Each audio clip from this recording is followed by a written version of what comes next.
Hello and welcome to Tangled in Books. I am Carleni and today I will be talking about Natural Poetry Month. Yay! Which is April, by the way. Um, Standard disclaimer for one, I do not like poetry, which is a bit kind of like a misnomer, I guess, because there is poetry definitely in music, in lyrics. So, I don't, let me rephrase. It's not that I don't like poetry. It's that I don't like analyzing poetry. Whenever we did poetry lessons in school, it was the one lesson that I failed at because I was really bad at it. It was the one lesson that I did not enjoy. I don't understand the analyzation of old poetry, like Shakespeare sonnets or E. E. Cummings. Like, it's something that I really remember analyzing an E. E. Cummings poem in freshman year of high school, and like I don't even remember the poem. All I know is that I wrote a lot about it. Like I had to write a 5-page paper on one poem, and I didn't even know what it was about. But I will talk about some of my favorite authors and their poems. In middle school, I had to memorize a Robert Frost poem, Two Roads in Diverse Wood or something like that. I don't even remember it anymore, but I had to memorize it when I was in middle school. And that poem really spoke to me as a middle schooler because it's part of the theme for my middle school. So like, don't go the well-traveled road, go the road less traveled. It was like the entire theme of my middle school. So it's something that stuck with me. I actually bought a book of poems. It's called The Princess Saves Herself in this one, and I loved it.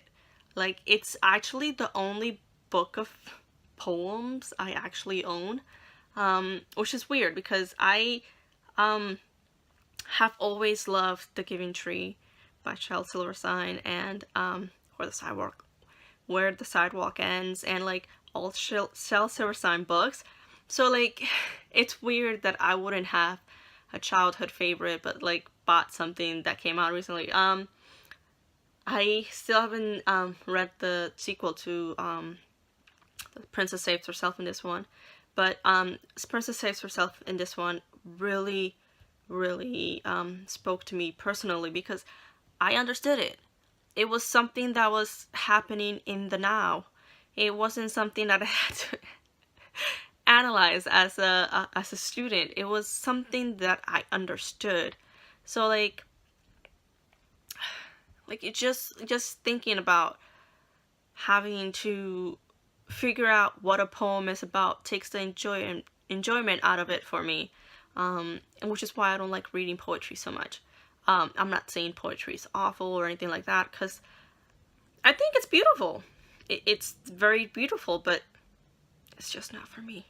And like I said, the standard disclaimer starting off, there is poetry in most modern things nowadays. Like there's in music, like the lyrics that the artist sings is poetry.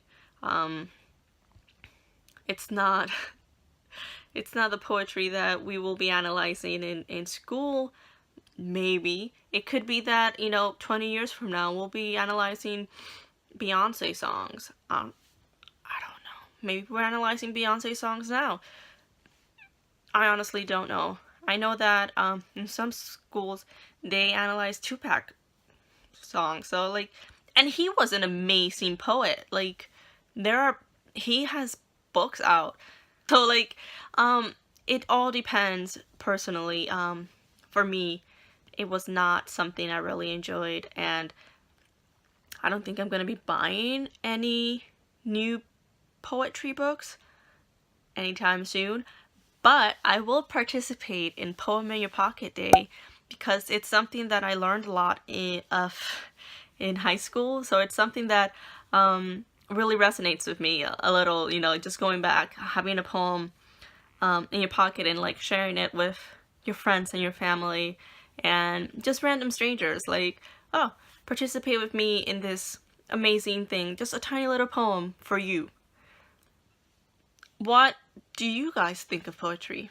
What inspires you? What makes you want to write poetry? Do you like analyzing it? Do you not enjoy it?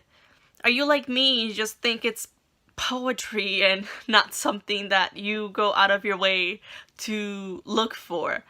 Tell me downstairs in the comments. If anything, you can always reach us or reach me through social media. Everything will be in the description box, and I'll see you guys next time. Bye!